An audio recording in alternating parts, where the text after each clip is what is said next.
Hey guys, as I said yesterday, I was gonna kind of make a good, the bad, and ugly kind of deal here, and I think that we're gonna start off with the good for Dragon Age, the Veilguard, and there were a few things that I did like. I thought that it was a good idea to follow up on the plot that Inquisition ended up deriving, at least at the end of the Trespasser DLC. If you played that, I kind of liked where it was going, and hopefully that's what they're going to be mainly going over, and not kind of stepping around the Sola situation. So we'll see what happens with that. But I like where we're going with that. Um, I'm optimistic about the combat. What we were seeing in the gameplay showed potential, I think. However, I'm going to be honest. I think the person that was playing it, they might not have been too great at the game. That or just there's not a lot of buttons to press here. It's an action RPG. That's how those things go typically. I enjoyed the lighting and everything like that. To be perfectly frank, there's not a ton of things that I do like, but it can be a little hard to figure out which thing is really clicking for me. Going back to the combat system and everything, though, I did notice that there were these arrow-like indicators letting you know that there was going to be like an attack coming your way, and also you kind of get this spidey sense thing over your head as well. And I'm conflicted about that kind of design choice for combat. While on the upside, it's kind of cool that we're going to be getting a reactionary kind of combat RPG, action RPG, but no, but we'll just say I like that to some degree. That's like my kind of thing in a lot of cases. And we're going to be seeing a lot of that. So if there's going to be a lot of parrying, a lot of deflection, a lot of reflecting, ranged attacks back, giving more options in combat as a way to do damage. And this may be an unpopular opinion, but I actually do like the designs of the demons, as from what we saw anyway. At least I like the Pride Demon. I thought it was kind of cool. That it's kind of floating because it's like electric based and everything like that. So I think that was a pretty cool design decision. I mean, for Athos, I can't say it enough. It looks really good. Hopefully we're going to be able to spend some active time there. Like, one of the things I didn't like about Inquisition is it was such a worldwide thing with the plot that it really didn't just delve into like an area of the game, so you just know it, and then anything that changes, you immediately understand what's going on, or you investigate it. Dragon Age 1 was,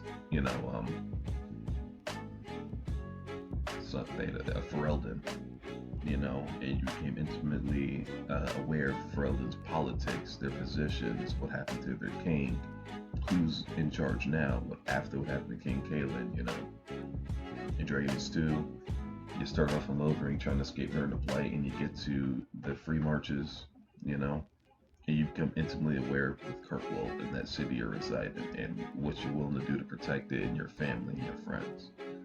Inquisition was just such a big thing that you didn't really form a relationship with any particular country or town or city or anything, just, your Skyhold Fortress. So it would be nice to return to like a region of the world and maybe do most of your work there, where you can kind of understand Tevinter in that kind of way and what makes them who they are as a country and as a faction in the the world's lore. So I'm pretty hyped about that potential there. You might have noticed I just have Inquisition kind of playing in the background. I figured that'd be good. I'm trying to recollect everything I saw from the trailer. I didn't want you guys to have to just rewatch through that again primarily, and I don't want this video to run out too long either. I thought the boss fight with the Pride Demon was pretty interesting.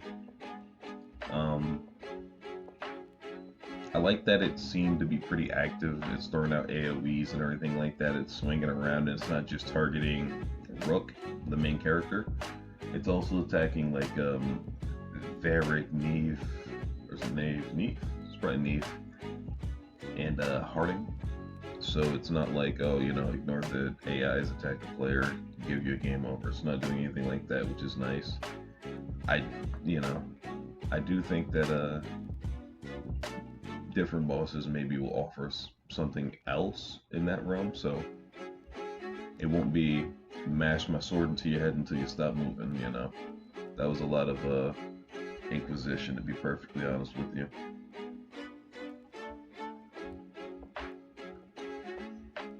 What else?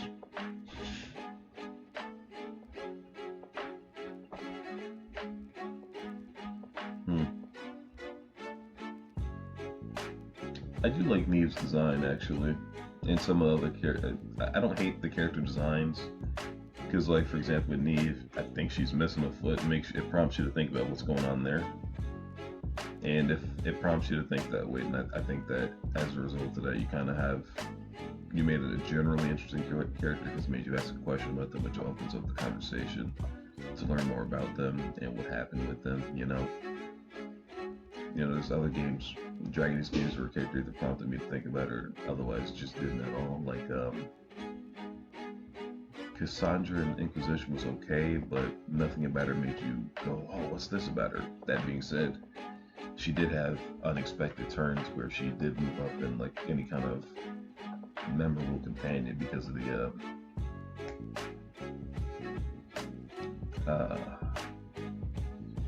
that book series that Eric writes, and she was like a huge fan of it, and it was pretty interesting to see that side of her.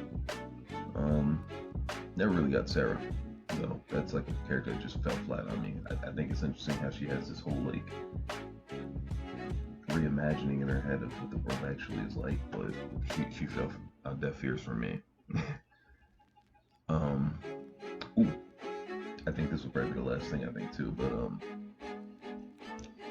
I do like that they're taking a lot of inspiration from Mass Effect with its skill system. It looks like they're gonna maybe move away from direct companion control and give you the ability to tell them to do certain attacks. So on the upside, the game has become simpler and more accessible to most people, and maybe people who've never played a Dragon Age. And if all you gotta do is like call out a skill from them, that just makes it pretty simple. So you're just worried about what you're doing.